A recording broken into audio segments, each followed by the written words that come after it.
አነጋጋሪው ነብይ እዩ ጩፋ ከኢትዮጵያ ወንጌል አማኞች አብያተ ክርስቲያናት ካውንስል ለቀረበበት ቅሬታ ምላሽ ሰጥቷል። ነብይ እዩ ጩፋ በሰጠው ከ9 ደቂቃ የበለጠ የድምጽ ምላሽ አንድ ነብይ በፓትሮል መታጀቡ አይግረማችሁ፣ መታጀብ ከፈለጋችሁ ስራ ስሩ፣ ማርሽ ባንድ አይደለም ካላንደር ሁሉ ሊዘጋ ይችላል ሲል ተናግሯል።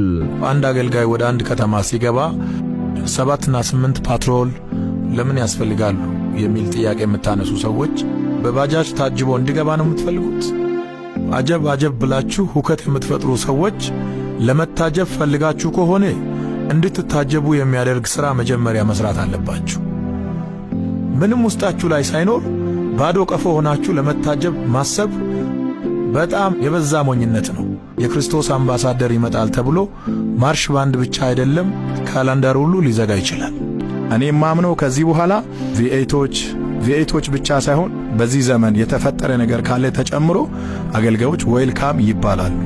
አንድ በእግዚአብሔር ለተሾመ አገልጋይ ምን ያህል ክብር እንደሚገባ መንግስትና መንግስታዊ የሆኑ መዋቅሮች በተረዱበት በዚህ ጊዜ የቤተ ክርስቲያን መሪዎች አይናቸው መከደኑ ከምንም በላይ የሚያስገርም ነው።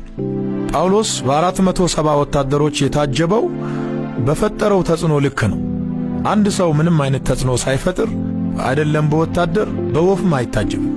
የምትፈለጉትም ሆነ የምትታጀቡት በፈጠራችሁት ተጽዕኖ ልክ ነው። በኢትዮጵያ ምድር በራሳቸው ጀት እየተንቀሳቀሱ የሚያገለግሉ አደገኛ ሰዎች ይነሳሉ ያለው ነብይ እዩ ከዚህ በኋላ የሚኖሩ ፕሮግራሞች ከዚህ የበለጠ ይሆናሉም በማለት ገልጿል። ቤቱ በዛ ፓትሮሉ በዛ የምትሉ ሰዎች እግዚአብሔር በአንተ ኮልኮሌ እንዲታጀብ ነው የምትፈልገው? እግዚአብሔር በፓትሮል የሚታጀብ አምላክ አይደለም። ፓትሮሉም ለኛ ነው። እኛንን የምንታጀበው ከዚህ በኋላ በምድር ያለው ነገር ሁሉ ለኛ ነው።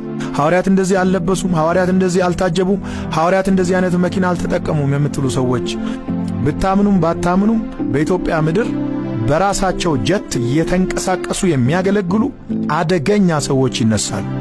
የምታስተላልፉት መልእክት ተስፋ ከመቁረጥ ስሜት የመነጨ ይመስላል። በመጨረሻም የበሻሻው አብይና የሾሎው ነብይ በተራጫጫታ አይጠፉም ሲል ነብይ ጩፋ ተናግሯል።